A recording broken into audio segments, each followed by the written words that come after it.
Ahora ella estaba sentada, sosteniendo mi cabeza sobre sus rodillas, acariciando mis cabellos y repitiendo con mucha dulzura: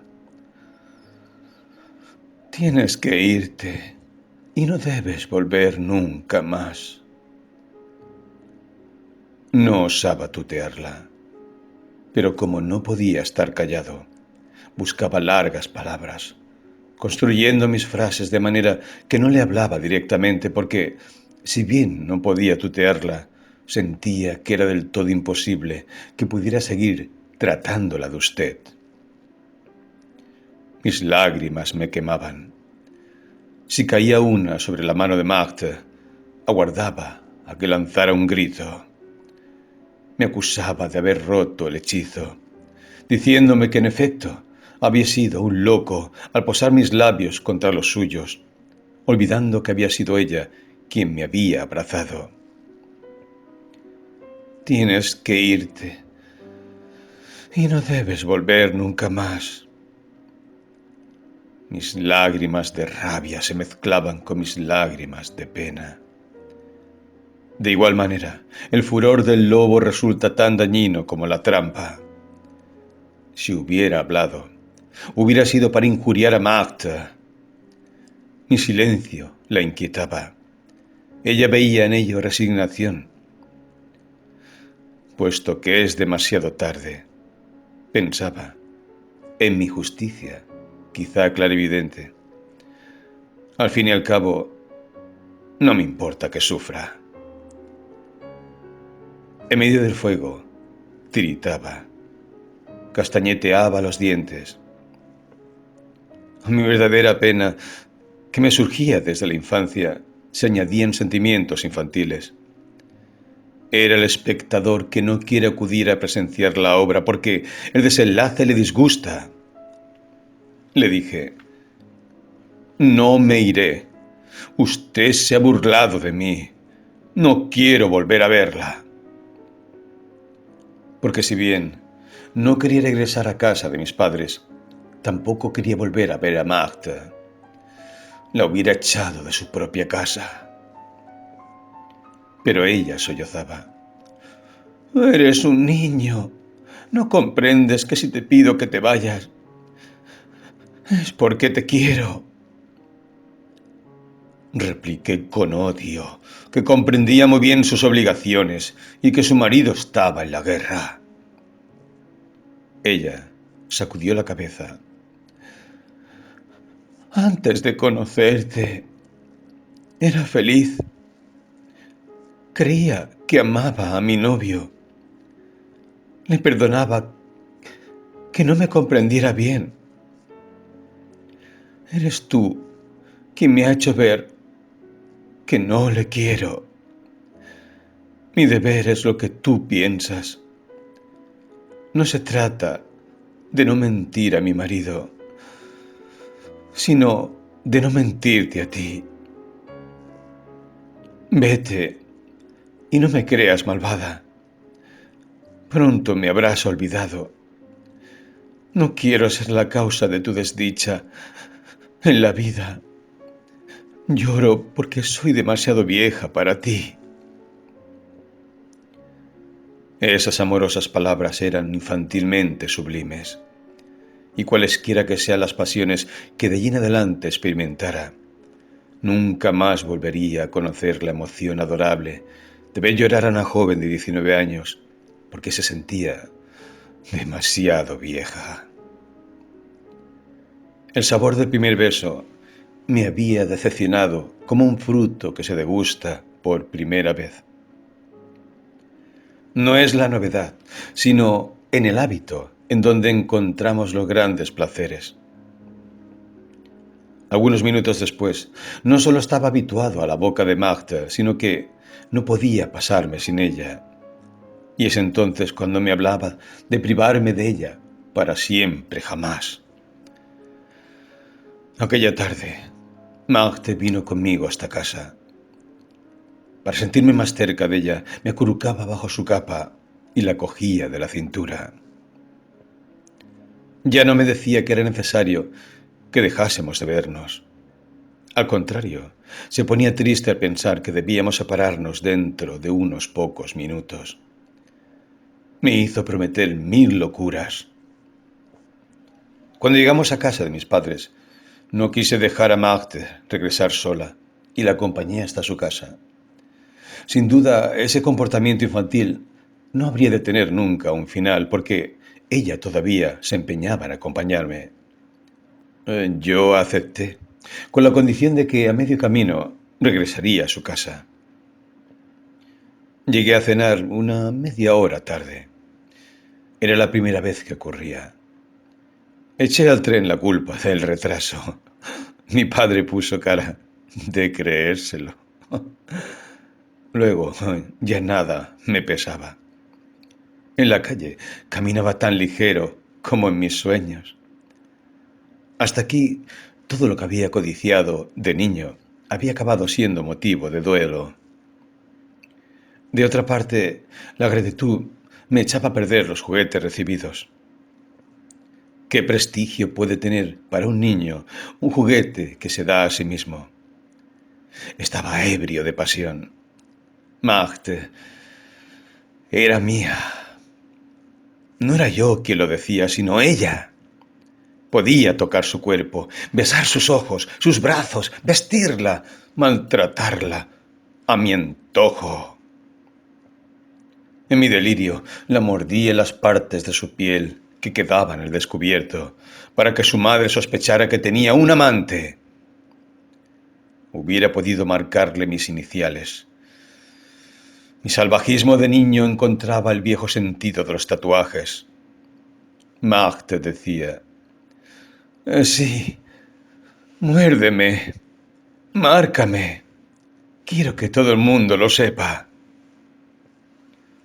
Hubiera querido besarle los senos, pero no me atreví a pedírselo, pensando que ella misma sabría ofrecérmelos como había hecho con sus labios.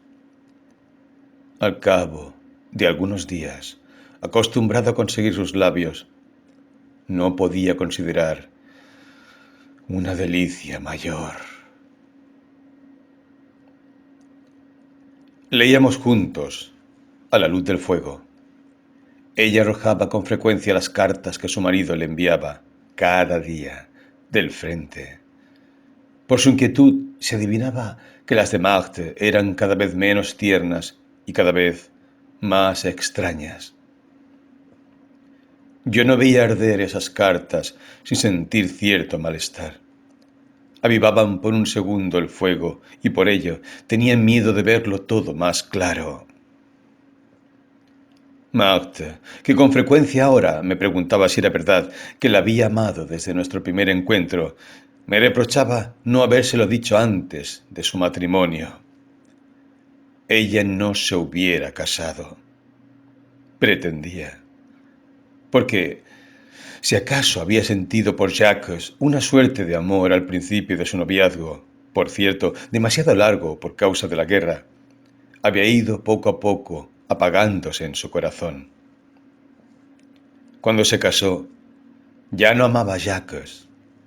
Esperaba que esos 15 días de permiso concedidos a Jacques transformaría tal vez sus sentimientos. Fue poco hábil. Aquel que ama pone nervioso siempre a quien no ama. Y Jacques la quería aún más. Sus cartas eran las de alguien que sufre, pero ponía a su Magde en un lugar demasiado alto para creerla capaz de una traición. Y así, solo se acusaba a él, suplicándole únicamente que le explicara qué es lo que había hecho mal. Me siento tan grosero al lado tuyo. Siento que cada una de mis palabras te hieren. Magde le respondió solamente que se equivocaba, que no le reprochaba nada. Estábamos en aquel entonces a comienzos de marzo. La primavera venía adelantada. Los días que no venía conmigo a París, Magde, vestida solo con un albornoz, aguardaba que regresara de mis cursos de dibujo echada junto a la chimenea donde ardía siempre la madera de olivo de sus suegros. Les había pedido que le renovaran su provisión de leña. No sé qué suerte de timidez me contenía. Tal vez se tratase de aquella que se experimenta ante lo que no se había hecho nunca. Pensaba en Daphnis. En ese caso, era Chloe quien había recibido algunas lecciones y Daphnis no se atrevía a pedirle que se las enseñara. De hecho, no consideraba a Magd como una virgen entregada en la primera quincena de sus bodas a un desconocido y varias veces tomada a la fuerza. A las noches, solo en mi cama, llamaba a Magd, recriminándome. Yo, que me consideraba ya un hombre, no serlo, sin embargo, lo bastante como para acabar de convertirme en su amante. Cada día, cuando acudía a su casa, me prometía que no me iría sin haberlo hecho. El día en que cumplí 16 años, el mes de marzo de 1918, y suplicando que no me disgustara, me hizo obsequio de un albornoz parecido al suyo, que deseaba vérmelo puesto en su casa. Lleno de alegría, poco me faltó para hacerle un retruécano, yo, que no los hacía nunca. La bata pretexto. Porque me parecía que justo lo que hasta entonces había frenado mi deseo era el temor al ridículo de sentirme vestido mientras que ella no lo estaba. En primer lugar, pensé en ponerme esa ropa el mismo día. Después, enrojecí al comprender el reproche que contenía su regalo. Desde el inicio de nuestro amor, Magd me había dado una llave de su apartamento, a fin de que no tuviese que aguardarla en el jardín, si, por casualidad, ella estuviera en la ciudad. Podía servirme menos inocente de esta llave. Estábamos a sábado.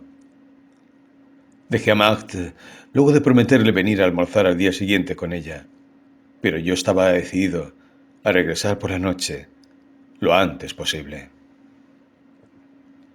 Durante la cena anuncié a mis padres mi intención de emprender al día siguiente con René una larga caminata hasta el bosque de Senart. Por ello, debía partir a las 5 de la mañana. Como a esa hora todos en casa estarían durmiendo, nadie podría adivinar la hora a la que partiría, ni si había dormido fuera de casa. En cuanto hice a mi madre partícipe de este proyecto, se empeñó en prepararme una cesta llena de provisiones para el camino, lo cual me dejó consternado, puesto que la cesta echaba por tierra todo lo que mi acción tenía de novelesco y sublime. Yo, que gozaba por adelantado del susto que le daría a Magd cuando entrara en su habitación, podía imaginarme ahora las carcajadas de risa cuando me viera aparecer como el príncipe encantado, con una cesta de viandas bajo el brazo. Traté de convencer a mi madre de que René estaba bien provisto de todo, pero no quiso escucharme. Una mayor resistencia hubiera levantado sospechas. Aquello que es motivo de desdicha para unos, lo es de felicidad para otros. Mientras mi madre llenaba la cesta que me echaba a perder, por adelantado, mi primera noche de amor, podía imaginarme la mirada codiciosa de mis hermanos. Pensé en ofrecérselo todo a escondidas, pero una vez que se lo hubieran comido, ante el riesgo de ganarse una azotaina y sobre todo por el placer de perderme, lo hubieran contado todo. Tenía pues que resignarme, ya que ningún escondite parecía lo suficientemente seguro. Me había prometido no salir de casa ni un minuto antes para estar seguro de que mis padres dormían. Traté de leer, pero al oír sonar las 2 en el reloj de la alcaldía, y como mis padres hacía bastante tiempo que se habían acostado, no pude esperar más. Su dormitorio estaba en el primer piso y el mío en la planta baja. No me había calzado las botas a fin de escalar el muro lo más sigilosamente posible. La sostenía en una mano, teniendo en la otra la panera, bastante frágil a causa de las botellas, y abrí con precaución una pequeña puerta trasera. Llovía. Tanto mejor. La lluvia amortiguaría el ruido. Al darme cuenta de que la luz del dormitorio de mis padres no estaba todavía apagada, estuve a punto de regresar al dormitorio, pero ya estaba en camino. La precaución de las botas resultaba imposible. A causa de la lluvia me las puse. Luego tenía que escalar el muro para no sacudir la campana de la verja. Me aproximé al muro contra el que, en previsión, había, después de la cena, acercado una silla del jardín para facilitar mi evasión. Este muro estaba guarnecido de tejas en su parte de arriba. La lluvia las había vuelto resbaladizas. Cuando me suspendí, una de ellas cayó. Mi angustia centuplicó el ruido de su caída. Ahora había que saltar a la calle. Sostenía la cesta con mis dientes. Caí en un charco. Luego, de un minuto eterno, me puse en pie, los ojos fijos en la ventana de mis padres, para ver si observaba algún movimiento o si se habían percibido de algo. Pero la ventana continuó vacía. Estaba a salvo. Para llegar hasta casa de Magda, seguí la orilla del Magne. Estaba dentro de mis cálculos esconder la cesta en algún matorral y recogerla al día siguiente. Era un asunto que con la guerra se había vuelto peligroso. En efecto, en el único lugar en donde había matorrales y en donde era posible esconder la panera, había un centinela vigilando el puente de J. Dudé durante un buen rato, más pálido que un hombre que se dispone a colocar un cartucho de dinamita. Al final, me decidí a guardar allí mis vituallas. La verja de Marthe estaba cerrada. Cogí la llave que siempre dejaba en el buzón. Atravesé el pequeño jardín a hurtadillas. Luego subí los escalones de la escalinata. Antes de subir por la escalera, me quité las botas. Marthe era tan nerviosa. Puede que se desmayara ahí todo al verme entrar en su habitación. No encontraba el ojo de la cerradura. Por fin, giré la llave lentamente para no despertar a nadie. Tropecé en el recibidor con el paragüero. No podía distinguir los interruptores de la luz y los de los timbres, así que fui a ciegas hasta la habitación. La tentación de huir aún me detuvo. Tal vez Marthe no me lo fuera a perdonar nunca, o incluso, y si acaso me enterase de golpe de que me engaña y la encontrara con otro hombre. Abrí la puerta. Murmuré: Marthe. Y ella respondió: antes que darme un susto semejante, mejor es que hubieras venido por la mañana. ¿Te han dado el permiso 8 días antes? Me tomaba por Jacques. Bien es cierto que había podido comprobar el recibimiento que le hacía, aunque también es cierto que me había ocultado algo. Jacques llegaría dentro de 8 días. Estás todo mojado. Ve a secarte. Luego se dio la vuelta y lanzó un grito. En un segundo cambió de actitud y, sin tomarse la molestia de explicarse mi presencia nocturna: «Oh, pobrecito mío, vas a enfermar. Quítate la ropa ahora mismo». Corrió a avivar el fuego del salón. Cuando regresó al dormitorio, como no me movía, dijo: ¿Quieres que te ayude? Yo, que por dentro siempre había temido el momento en que tendría que desnudarme porque creía que iba a hacer el ridículo, bendecía esa lluvia, gracias a la cual el acto de desnudarme había pasado a tener un sentido maternal. Pero Magde iba y venía una y otra vez del cuarto a la cocina y viceversa, para ver si el agua de mi grog estaba ya caliente. Al fin me encontró desnudo sobre la cama, semitapado con el edredón. Me regañó. Había que estar loco para quedarse ahí desnudo. Tenía que darme unas fricciones con agua de colonia. Luego, Magde abrió un armario y me lanzó un pijama. Era un pijama de Jacques, y se me ocurrió pensar que tal vez el soldado hiciera en ese momento su aparición, tal y como Magde había creído en un principio. Estaba en la cama. Magde se unió a mí. Le pedí que esperara, porque incluso en sus brazos desconfiaba de mi timidez. Las tinieblas me darían coraje. Magde me respondió con dulzura. No, quiero verte dormir. Al oír esa frase llena de candor, sentí una sensación embarazosa. Podía ver la conmovedora dulzura de esta mujer que lo arriesgaba todo por convertirse en mi amante y, no pudiendo adivinar mi enfermiza timidez, dejaba que me quedara dormido junto a ella. Después de 4 meses en los cuales decía amarla, no le había dado todavía esa prueba de la que los hombres acostumbran a ser tan pródigos y que con frecuencia ofrecen en lugar del amor. Tuvo que insistir para apagar la luz.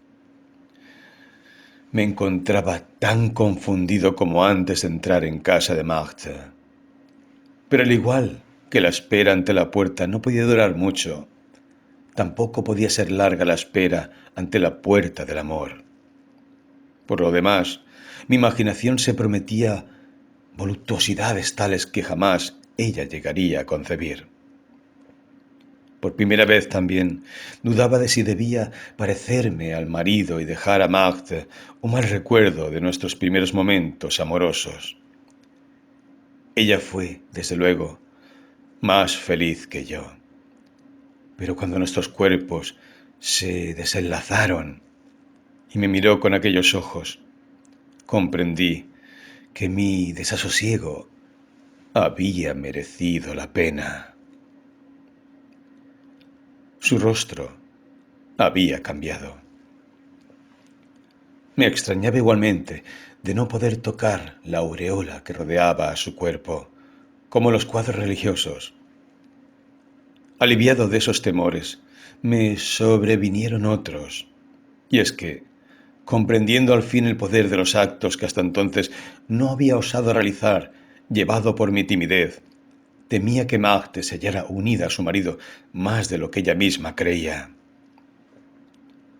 Como me resulta imposible comprender aquello que pruebo la primera vez, tenía que conocer cada día un poco más todo lo que atañe a los juegos amorosos. Entretanto, el falso placer me trajo consigo un verdadero suplicio de hombres. Los celos. Quería a Magda, porque comprendía, en su rostro agradecido, todo lo que valen los vínculos carnales. Maldecía al hombre que había despertado su cuerpo antes que yo. Tomé en consideración mi tontería de haber visto a Magde, una virgen. En otra época, desear la muerte de su marido había sido una mera quimera infantil, pero ese deseo se había vuelto ahora casi tan criminal como si lo hubiera llegado a cometer. Debía a la guerra mi felicidad incipiente. Aguardaba el apoteosis. Esperaba que la guerra se pusiera al servicio de mi odio, como si un ser anónimo viniera a cometer el crimen por nosotros. Ahora llorábamos juntos. Era la falta de felicidad. Magde me reprochaba no haber impedido su matrimonio. Pero Y en ese caso, ¿estaría ella ahora en esta cama elegida por mí? Seguiré viviendo en casa de sus padres. No podríamos vernos. No habría pertenecido nunca a Jacques, pero tampoco me hubiera pertenecido a mí.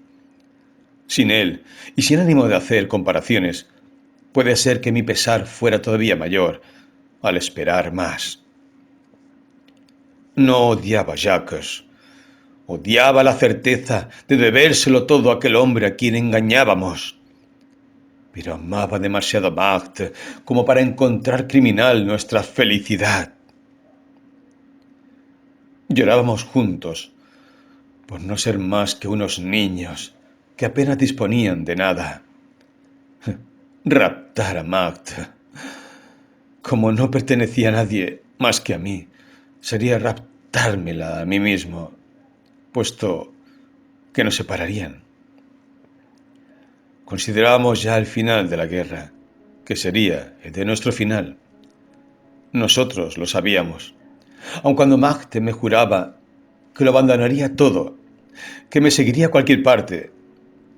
Yo no soy de una naturaleza dada a las rebeldías, y poniéndome en lugar de Marthe, no podía imaginar una ruptura tan alocada. Marthe me explicó por qué se encontraba tan vieja. Con 15 años, la vida no había hecho sino comenzar para mí. Sería amado por mujeres que tendrían la edad de ella. Solo me quedará sufrir, añadió. Si me abandonas, me moriré. Si te quedas, será por debilidad, y yo sufriré al ver sacrificada tu felicidad.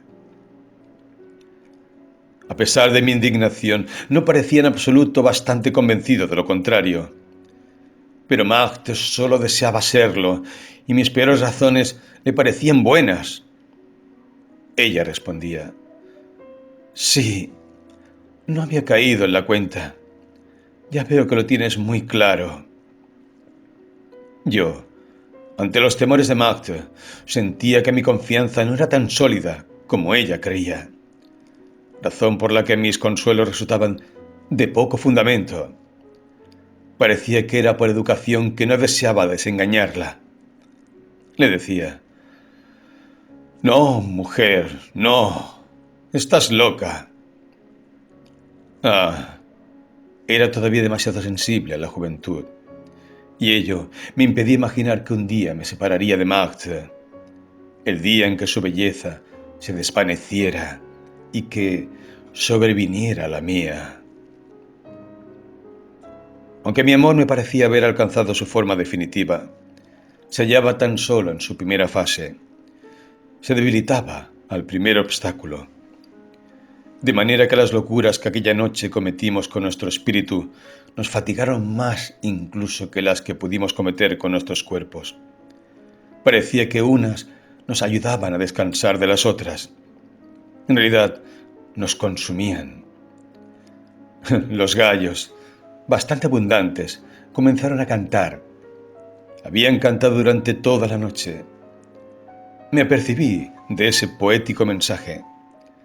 Los gallos cantan a la salida del sol. No era nada extraordinario. Mi edad desconocía el insomnio, pero Marthe se dio cuenta también, y con bastante sorpresa, que debía ser por fuerza la primera vez. No podía comprender por qué la abrazaba con tanta fuerza, y su sorpresa me dio la prueba de que no había pasado nunca una noche en blanco con Jacques. Mis trances me hacían creer que nuestro amor era un amor excepcional. Creíamos que éramos los primeros en experimentar determinados problemas, pues no sabíamos que el amor es como la poesía, y que todos los amantes, incluidos los más mediocres, se imaginan ser los primeros. Decía Marthe, aunque sin llegar a creerlo, más bien para que creyera que compartía sus inquietudes. Me abandonarás. Te gustarán otros hombres. Ella afirmaba estar segura de sí misma. Yo, por mi parte, me persuadía poco a poco de que no la dejaría, incluso cuando ya no fuera tan joven, y que mi pereza acabaría por hacer depender de su energía nuestra eterna felicidad. El sueño nos había cogido por sorpresa en nuestra desnudez. Al despertar y verla destapada, temí que hubiera podido enfriarse. Cubrí su cuerpo. Toqué su cuerpo. Estaba ardiendo. Verla dormir me procuró una voluptuosidad sin igual. Al cabo de 10 minutos, esa voluptuosidad me pareció insoportable. Besé a Magda en la espalda. Continuó dormida. Un segundo beso, menos casto, la sacudió con la violencia de un despertador. Se sobresaltó y frotándose a los ojos, me cubrió de besos, como alguien a quien se ama y encontramos en la cama, luego de haber soñado que había muerto. Ella, por el contrario, había querido soñar aquello que precisamente era cierto, que me encontraba al despertarse.